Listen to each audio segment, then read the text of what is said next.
John Green or The Fault in Our Stars, or seen the movie The Fault in Our Stars? Absolutely.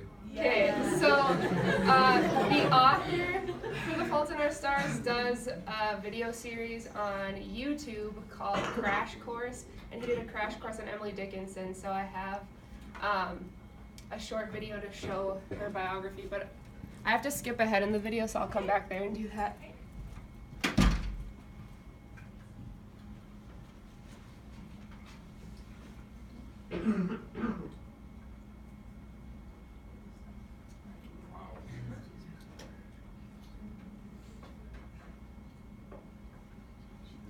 Hi, I'm John Green. This is Crash Course Literature, and today we're going to talk about this lady, Emily Dickinson. By the way, we don't know Emily Dickinson's biography, so that's built in the plot bubble.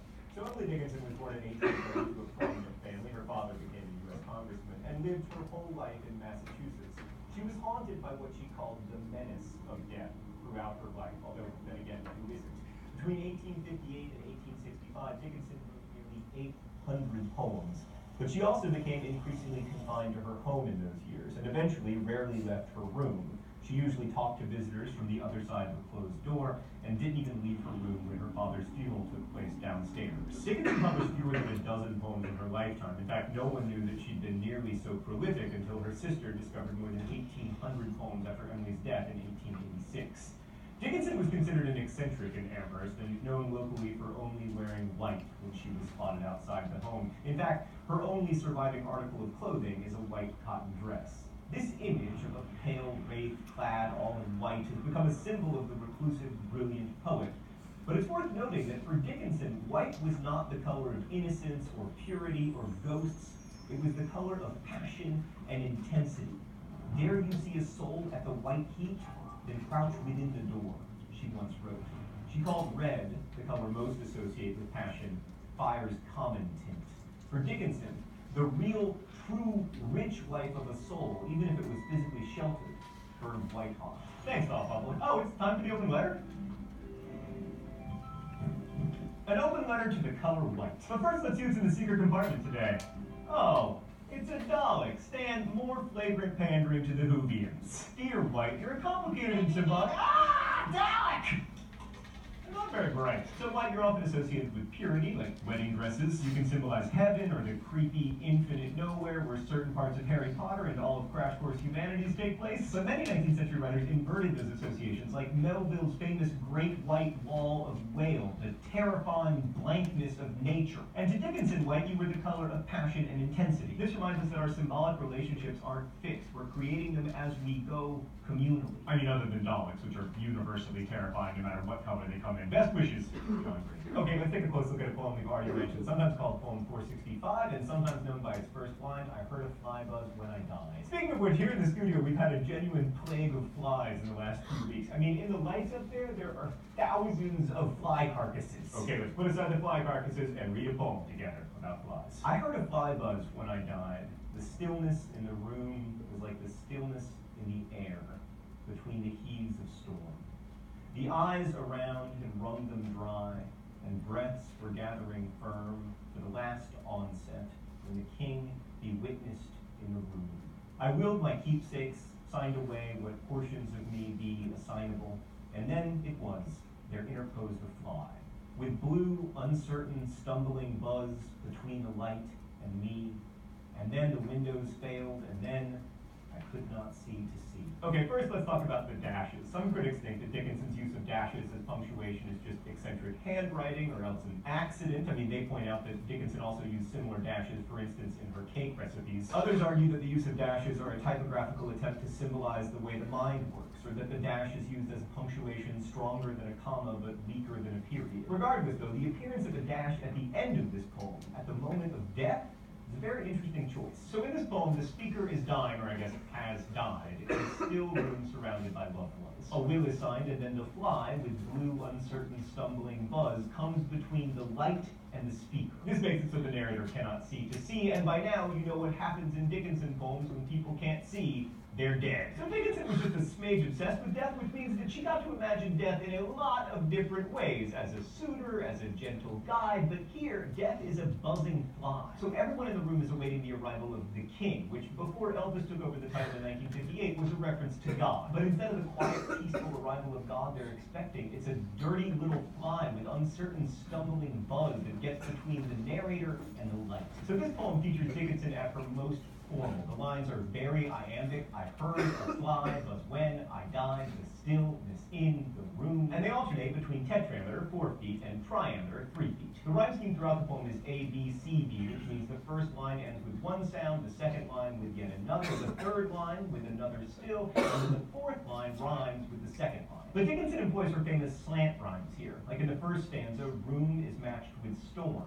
In the second, bee with fly. These words sort of almost rhyme, like room and storm both end in sounds, bee and fly both end in hard vowel sounds, but they don't rhyme. And this discomforting lack of closure is a hallmark of Dickinson's poetry, also of most of my romantic relationships. Only in the final stanza, when death comes, do we get a full rhyme. Me, the I, is rhymed with C, the thing the eye can no longer do. So is this a peaceful death? Hardly. I mean, the stillness in the room is broken by the buzzing fly. And yet, with that final full rhyme, Dickinson offers us a bit of peace and closure that we didn't get in the first two stanzas.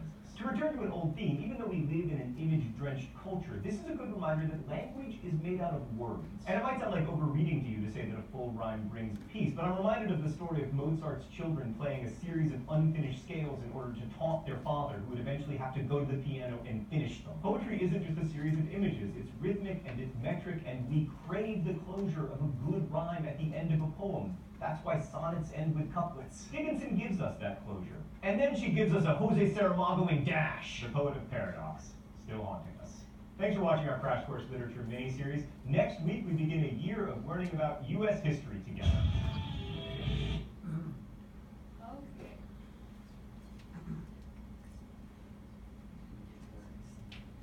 Okay, so does anybody know what agoraphobia is?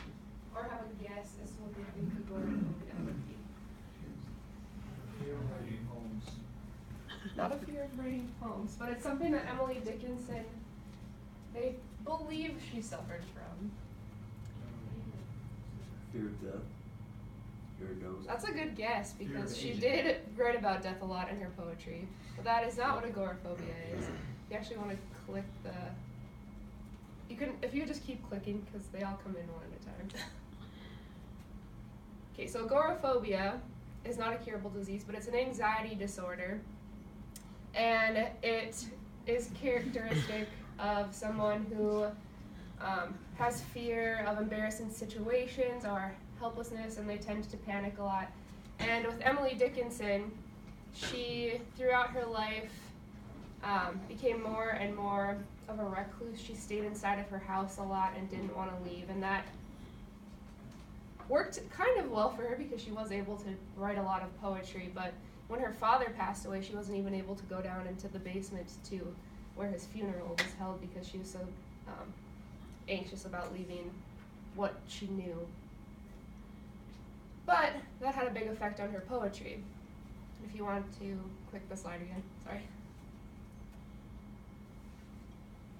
Okay, so her poetry is characteristic of lyrical poetry, which are short, has one speaker, and expresses thoughts or feelings, which she does with her themes of death, nature, tradition, and she even writes poems about poetry and about being a poet. A lot of times she has links between the abstract and concrete images, and her poems use common meter, which is alternating 8 syllables and 6 syllables. And a lot of the times, or with most of her poems, you can sing Amazing Grace, or you can use the lines of the poem to sing Amazing Grace with them because of the way that their meter is. And she uses slant rhyme. And does anybody know what slant rhyme is? I know he talked about it a little bit in the video. Similar sound similar, but a little. Right, they kind of rhyme, but they're not really rhyming, but you can get away with it with slant rhyme.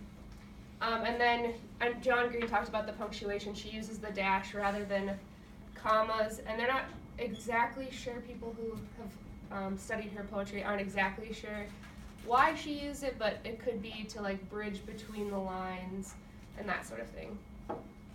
Okay, go ahead and skip to the next one. Okay, so the first poem that we're gonna go through, because later I'm gonna have you guys break off into groups and you're gonna go through one of her poems. And I know you guys are preparing for the ACT, so it kind of has to do with reading comprehension, and you're gonna go through and look at one of her poems. But we're gonna go through one first together before, so you kind of have an idea of what you're gonna be looking for. So if you guys can pull out your books and have it in front of you, this one is Because I Could Not Stop for Death. It's on page 524.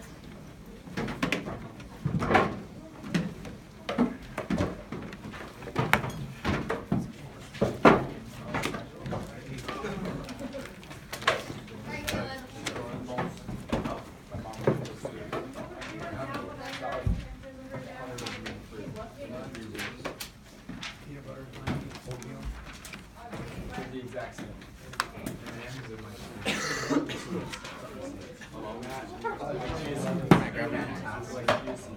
Chia seeds. But you're lucky you get M&Ms. I get I just have some